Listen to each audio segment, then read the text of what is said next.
Welcome to Fresh Tech Tipz. I am Derrell, CEO of Fresh Tech Solutionz. Today I have a couple of my business partners here with me today.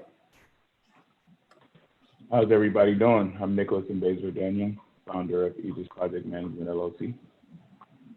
And I'm Dr. Doug Franklin, CEO and co-founder of Deck Launch LLC. How are you guys doing today? Pretty awesome, Doug. Pretty awesome. New week, excited. Definitely. So today's Fresh Tech Tip topic is picking the right partners. Doug and Nick, I'm happy that y'all are my partners, and I feel like I picked the right one. But Nick, let's get into one of those beautiful definitions of yours. Right. So definition of partnerships, or business partnerships in this that we're focusing on. A partnership is a formal arrangement by two or more parties to manage and operate a business and share its profits. We want to really focus on two types of partnerships. I know if people go out and research, they'll see lots of different types of partnerships, but we feel like they generally break down into based on permanence. Some partnerships are more permanent than others. Others are for a specific purpose. So for that, we go into general partnerships. General partnerships is a business entity made of two or more parties, and they agree to establish and run the business. This arrangement is more permanent, like I said. So you have signed paperwork, shares, and whatnot. And joint ventures, that's more of a limited time kind of thing. That's more of a limited time kind of thing. So it's a joint enterprise by two or more parties, and the relationship usually ends once the objective is reached, where we get to a certain amount of months or we get to a certain amount of profit. Once the project is done, then the entity is dissolved. So it's two different individuals coming together for a limited amount of time. Yeah, and so the biggest thing that we're going to have an opportunity to talk about in this show, beyond the obvious, which is always trust your legal counsel when it comes to looking at how you build out some of this stuff. The additional opportunity that we're going to have in talking about these two types of partnerships is identifying how they benefit small businesses and how they can move forward in utilizing these two types of business systems for their for a competitive advantage. Oh, definitely, man. And in Fresh Tech, we have a lot of partners, a lot of partnerships. Even with our three companies, we have these partnerships formed. And we like to joke and say, that's my brother company. Deck Launch and Fresh Tech are brother companies, and he just is probably a little bad little nephew running around. But they're brothers. but yeah, so this is a different kind of partnership. But we also have partnerships that aren't within us. So we have external partnerships with a couple of different organizations. So you're not limited to just one different type of partnership. It all depends on what makes sense for your company. Yeah, and I mean the reason why we're talking about this right now is because this really has to do with this COVID thing. And I know we've done a couple of episodes kind of referencing. We're living it in real time right now, and we were just thinking about it, like what can people do differently to kind of like combat what is happening. And it's if you by yourself, solopreneurs or small businesses, if you by yourself is not enough right now, this is a time to join forces with like-minded, with people who could help you move forward so that you can, maybe even come out of this even better. Definitely. So exactly, and why I want to get to that, why are partnerships so important at this time?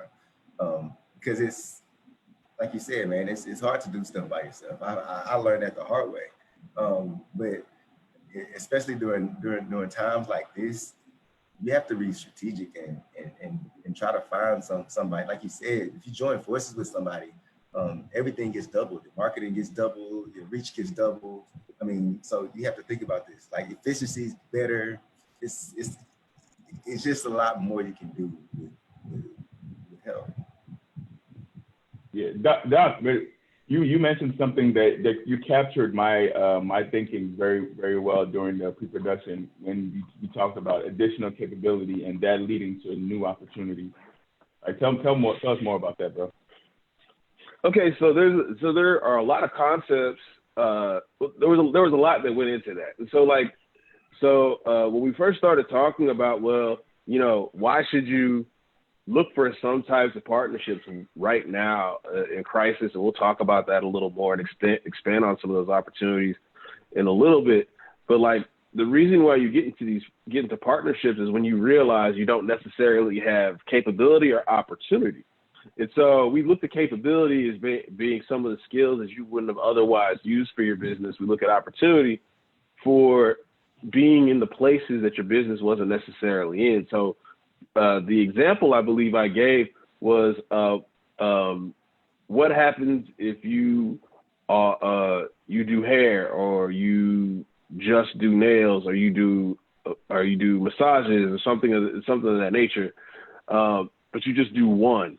But you know that there is a market to be able to put it all together and do some type of traveling service that is safe, that's basically COVID safe.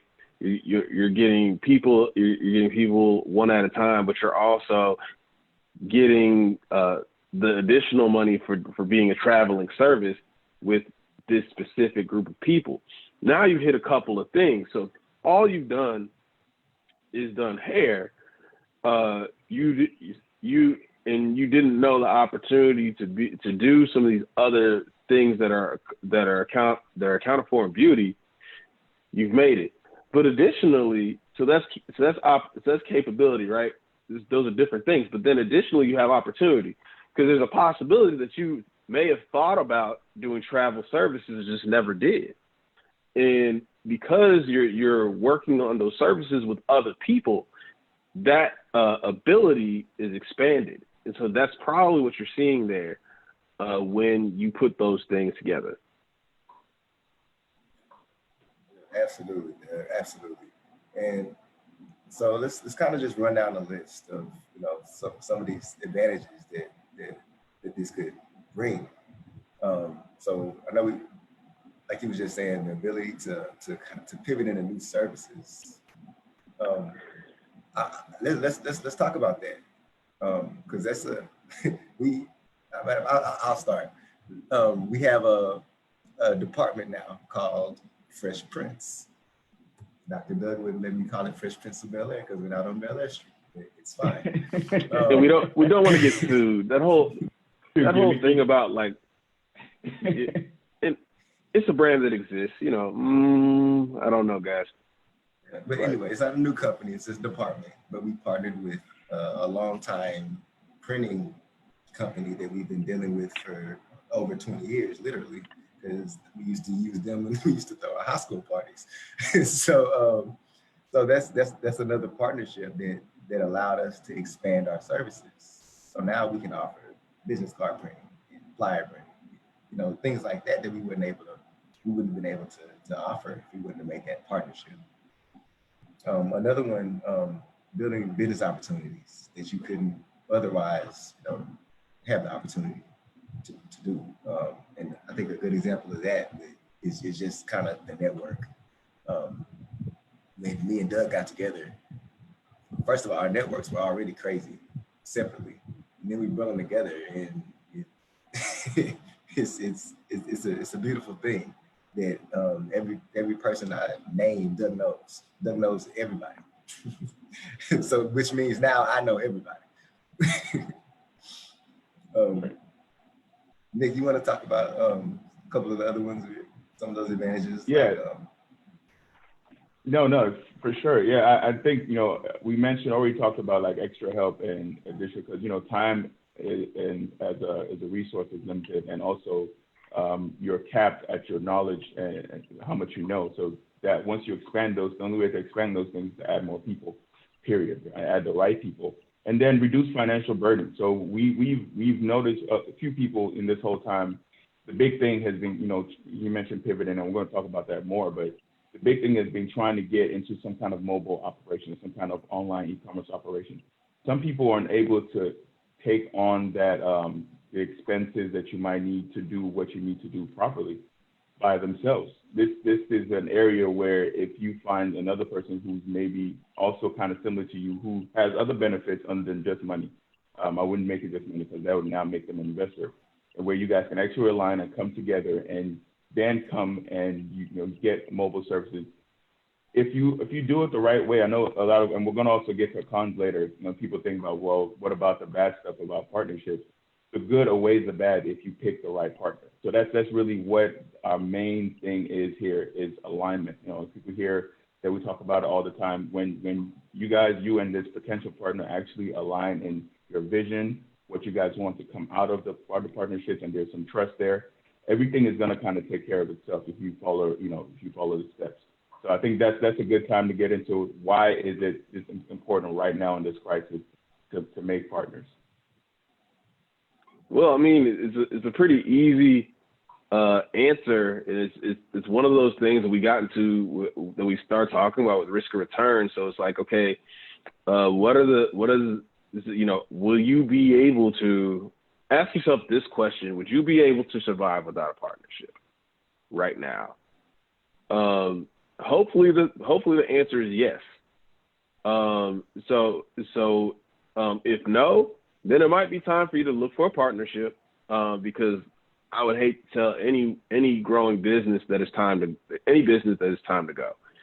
And so even if that first question is yes or no, the second question you have to say is, well, how does this partnership benefit me?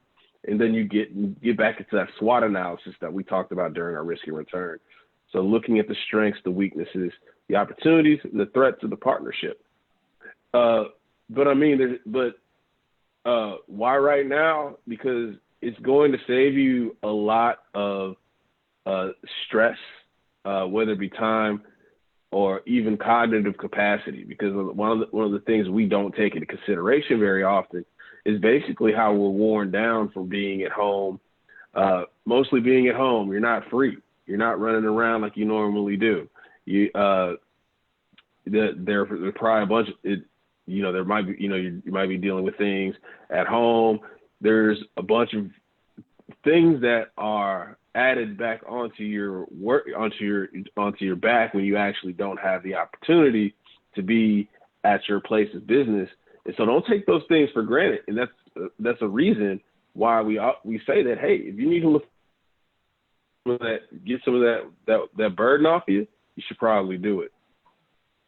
That's a fact. And I want to talk about business personality. So some of the things to keep in mind, which is what we're going into partnerships, is business personalities. And Derrell, I mean, I know if people have been watching this podcast, they know a little bit of the guru on this, but seriously, I mean, just kind of talk about, we can just only speak from experience, how it works with us and how, full disclosure, there's things that we're working on now. We'll talk about legal entity, about our partnerships that we're doubling back to doing, but our partnership has been working because of probably just alignment and just the personalities and trust being there. So why don't you talk a little bit about that?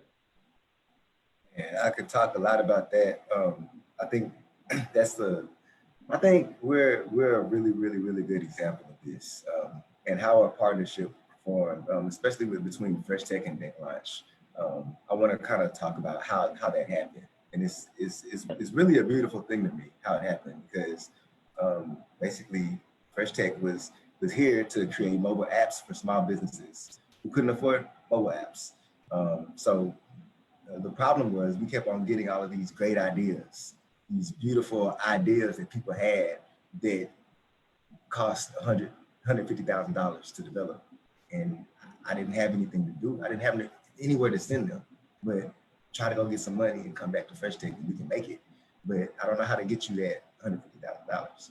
So when Doug brought Tech Launch to the table and was like, hey man, let's do this thing, and we can just funnel those people back to Tech Launch and we can get them the opportunity to get that money. So now I have somewhere to send them. They're happy, I'm happy. They get their pitch deck, hopefully they get funded, they come back to Fresh Tech, and it's like a full circle. So it's just that partnership works so beautifully, and I try to base all my future partnerships on that kind of mindset. Alignment. Yeah. Yep, and I think that's one of the things that's really interesting, in that we can start talking about some of the risks and stuff like that with regards to alignment.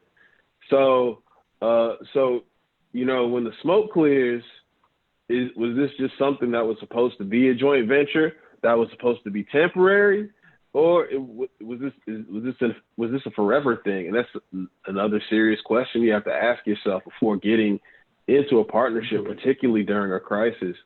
One of the things that's notoriously comes out of joint ventures is that after the relationship is over,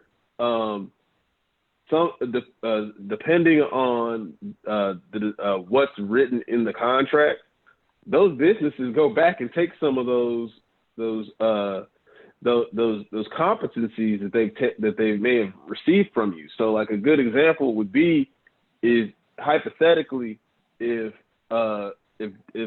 our awesome trifecta was only a joint venture, and I went to sleep over the 4th of July weekend and woke up, and this is, it was the end of the joint venture, and then a month later, there's Fresh Decks with a Z, of course. Like, definitely with the Z. And I can't necessarily do anything about that because, like, what says that this is proprietary? Maybe I didn't get, a 3-year no compete or something like that written down in the joint venture. But those are some of the things you got to think of because a lot of the things that you believe might be safe aren't necessarily safe. Food recipes, apps. Even though if you want to have partnerships, you want to have partnerships for the long term for a lot of that stuff. And if not, you want to have some real tight legal writing around them, because in a joint venture, that could disappear real quick. But a joint venture could make you some money real fast. And so it kind of depends on what you really need right now in this crisis. And that just brings it back to I love that. It just brings it back to that. Make sure your legal game is right. Exactly. So do you want to jump to these risks? Yeah, we could go. I mean, Doug already kind of led us in there because, legal is definitely going to help with a lot of those risks and thinking about those things through time, setting an agreement and going forward. But some of the other risks of partnerships, some of the, day-to-day operation things that could be different, they need to prepare yourself for and maybe plan for is autonomy on decisions. So if you're used to only being the only voice, that's going to be a huge problem. There's been plenty of people, even on just like client business service relationships, where it's just, it can't even work with you because you're so used to being the only voice that matters. That's a real problem. They can make everything take so long and eventually lead to a lack of trust or a break of trust. And then that could lead to definitely the demise of the partnership. So that's definitely something to think about. Conflict, because you have people, you have conflict of ideas. Conflict is a good thing, first of all, but is it just mismanaging conflict or where you have a conflict out of trust? That's when things start to become bad. So conflict is definitely going to happen. And then sharing revenue, money, that's also going to be another point of conflict if you don't work that out or you don't have that trust going forward. And then, general partnerships, like Doug mentioned, he mentioned joint ventures, but general partnerships, those are hard to get out of. Like, if you're a partner with 2 or 3 people and they decide, you have a majority decides that you're now going to get out of there, it's going to take you some investment to get out of that. So before you make those general partnerships, that's something to consider. And then other complexities like taxes, form. Again, back to using a professional service to make sure those things are aligned properly for you. So those are some of the main risks that you should definitely think about before when dealing with partnerships. Said by the risk management GOAT himself. So man, so I'm thank y'all. I want to thank everybody for tuning in. This has been This has been awesome, and I'm blessed to have you guys as my partners. And I'll look forward to continuing this thing for I don't know how long, but you know we're on the road. So everybody, thank you for joining. Please join the Fresh Tech Tipz Facebook group. Facebook group. Yeah. That's Tips with a Z. Please join us every Monday. We're here at 12 o'clock on Facebook Live until we get out of this pandemic and can get back into the studio. But thanks for working with us, and we will see y'all next time. And don't be scared of partnerships. Seek them Thanks out, for man. joining. Group economics. Thanks for joining Fresh Tech Tipz. We'll see y'all next week.